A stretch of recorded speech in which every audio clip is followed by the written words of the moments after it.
Assalamualaikum warahmatullahi wabarakatuh. Hai semua, bagaimana kabar kalian? Semoga kita semua selalu dalam keadaan sehat walafiat. Apakah kalian pernah memasak air? Fenomena apa yang terjadi ketika air mendidih? Atau mungkin, kalian pernah melihat tetesan air pada daun di pagi hari, padahal tidak hujan. Nah, untuk mengetahui lebih lanjut terkait fenomena tadi, yuk, kita simak penjelasan video berikut ini. Materi yang akan kita pelajari kali ini adalah perubahan wujud zat.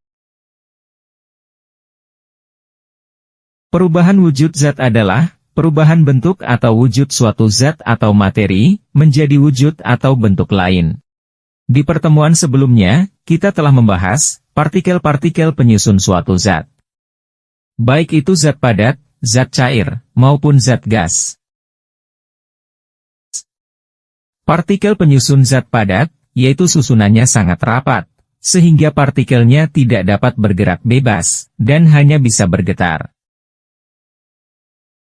Partikel penyusun zat cair, susunannya agak renggang, partikelnya dapat bergerak, tetapi tidak dapat bergerak bebas. Partikel penyusun zat gas, susunannya sangat renggang, sehingga partikelnya dapat bergerak dengan sangat bebas. Perubahan wujud zat terbagi menjadi 3. Yang pertama adalah meleleh dan membeku. Ketika kalian memanaskan es batu, maka dalam waktu singkat, es akan meleleh atau mencair. Ini adalah salah satu contoh perubahan wujud suatu materi, yaitu es yang merupakan zat padat, berubah menjadi zat cair. Ini adalah zat padat dalam bentuk es. Zat padat memiliki partikel penyusun yang rapat, seperti pada gambar. Nah, ketika es tersebut dipanaskan, berarti es tersebut mendapatkan energi dari panas api. Karena telah mendapatkan energi, maka partikel penyusun es tersebut akan bergerak dan terpisah. Sehingga jarak partikelnya akan renggang, dan berubah menjadi air, atau zat cair. Nah, peristiwa ini disebut dengan meleleh atau mencair. Yaitu perubahan wujud zat padat, menjadi wujud zat cair. Begitupun sebaliknya. Proses perubahan dari wujud zat padat menjadi wujud zat cair, disebut dengan membeku. Karena, ketika air dimasukkan ke dalam kulkas, maka air tersebut akan kehilangan energi, sehingga partikel penyusun dari zat cair tersebut akan diam, atau tidak dapat bergerak. Perubahan wujud zat yang kedua adalah menguap dan mengembun. Ketika kalian memanaskan air dalam panci, maka lama-kelamaan akan muncul gelembung-gelembung pada air. Saat muncul gelembung, di mana air naik ke permukaan, lalu dilepaskan ke udara berupa uap air, itu disebut sebagai peristiwa mendidih. Ketika air dipanaskan, maka partikel penyusun dari air ini akan menerima energi dari panas api, sehingga partikel dari zat cair atau air ini akan bergerak, yang menyebabkan jarak antar partikel zat cair semakin renggang, dan berubah menjadi uap air atau gas. Perubahan wujud zat ini disebut menguap. Kebalikan dari proses menguap, yaitu perubahan wujud zat gas menjadi cair, disebut mengembun atau kondensasi. Perubahan wujud zat berikutnya adalah menyumblim atau mengkristal. Menyumblim adalah proses perubahan wujud zat padat menjadi zat gas. Misalnya, pada saat Anda bermain kembang api atau kapur barus yang diletakkan di dalam lemari. Materi berikutnya yang akan kita pelajari adalah titik leleh dan titik beku. Gambar berikut adalah grafik perubahan wujud zat tiap satuan waktu.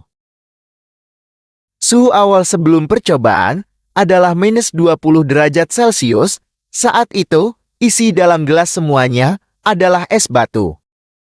Gelas yang kedua, suhu 0 derajat Celcius.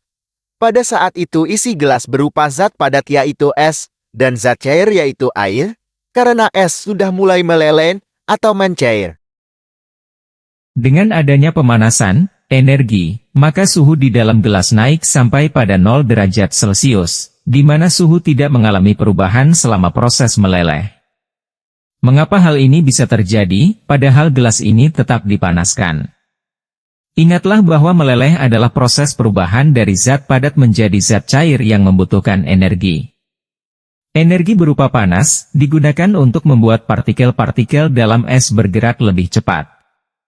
Panas juga diperlukan untuk melepaskan ikatan yang sangat kuat antara partikel-partikel dalam es sehingga memungkinkan adanya ruang antara partikel-partikel air. Suhu pada saat suatu padatan berubah menjadi cairan disebut sebagai titik leleh. Sementara, suhu pada saat suatu cairan berubah menjadi padatan disebut sebagai titik beku. Titik leleh dan titik beku suatu zat adalah sama. Jadi titik leleh dan titik beku air adalah 0 derajat Celcius. Pada gelas yang ketiga, ketika semua es telah berubah menjadi air, maka, suhu di dalam cairan yang terus dipanaskan ini akan naik sampai mencapai 100 derajat Celcius. Pada gelas yang keempat, suhu konstan atau tetap pada 100 derajat Celcius, di mana pada saat itu, air menguap membentuk uap air. Suhu yang tetap ini disebut sebagai titik didih.